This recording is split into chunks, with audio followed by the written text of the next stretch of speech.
There's your boy being christened in the murky waters of Lake Lanier. I bear witness to this historic event.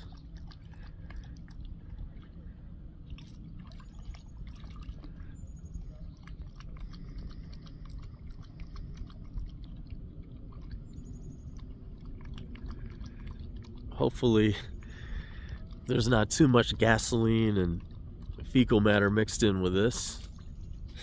We'll get you some real water in just a few minutes there, boy.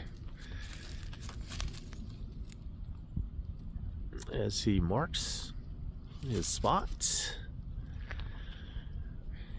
And now we're gonna go back up. So this is what a Saturday night in Flowery Branch looks like.